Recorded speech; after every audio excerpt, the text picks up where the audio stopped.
নমস্কার বন্ধুরা, কেমন আছেন সবাই? সি ব্লগস বাই উত্তমের পক্ষ থেকে সবাইকে স্বাগত জানাই। বন্ধুরা, আমি এখন যাচ্ছি ফিলিপিন্সের প্যারাডাইস বিচের দিকে এই ছোট্ট বোটে করে। মেন সিটি হচ্ছে দাবাও। এই বোটে করে যাওয়া ও আসার জন্য আমাকে $20 ভাড়া দিতে হবে। এই ছোট্ট বোটে দুজনের বেশি ওঠা যায় না। ফিলিপিন্সের রাজধানী হচ্ছে মানিলা। আমি যেখানে আছি সেই সিটির নাম দাবাও। রাজধানী ম্যানিলার পর ফিলিপিন্সের দ্বিতীয় বৃহত্তম শহর হচ্ছে দাবাও।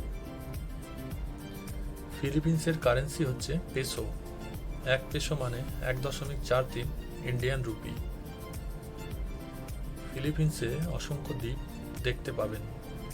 বন্ধুরা, মোট 7,641টা দ্বীপ আছে ফিলিপিন্সে। Total area 3 lakh square kilometre. Davao একটি নন স্মোকিং সিটি। ফিলিপিন্সের বিখ্যাত ফল হচ্ছে ডুরিয়ান, যেটা অনেকটা কাঁঠালের মতো দেখতে।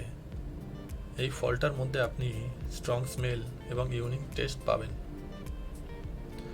দাবাওকে ফ্রুট বাস্কেট বলা হয়ে থাকে কারণ এখানে প্রচুর পরিমাণে ট্রপিক্যাল ফ্রুট পাওয়া যায়, যেমন বানানা, পমিলো, ডুরিয়ান, ম্যাঙ্গোস্টিন।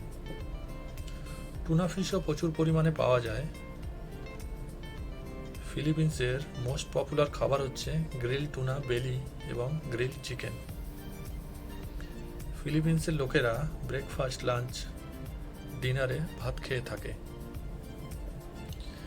এখানে আপনি দেখতে পাবেন প্রচুর ফরেস্ট এরিয়া, মাউন্ট অ্যাপো এবং কোরাল দ্বীপ। মাউন্ট অ্যাপো হচ্ছে ফিলিপিন্সের সবথেকে উঁচু পাহাড়। দাবাও হচ্ছে ফিলিপিন্সের সেফেস্ট সিটির মধ্যে একটা। এখানের ক্লাইমেট হচ্ছে ট্রপিক্যাল ক্লাইমেট। এখানে ক্রাইম রেট খুবই কম। দাবাওয়ের মিন্ডানাওতে প্রচুর জাপানিজ লোক বসবাস করেন কারণ দ্বিতীয় বিশ্বযুদ্ধের সময় প্রচুর জাপানি সেখানে চলে আসে। এই জন্য ফিলিপিন্সের দাবাওকে লিটল টোকিও বলা হয়ে থাকে। বন্ধুরা, আমি এখন আছি ফিলিপিন্সের বিখ্যাত SM মলে। এই মলে আপনি কারেন্সি এক্সচেঞ্জ করতে পারবেন। বন্ধুরা, ভিডিওটি কেমন লাগলো জানাবেন, লাইক ও শেয়ার করে দেবেন।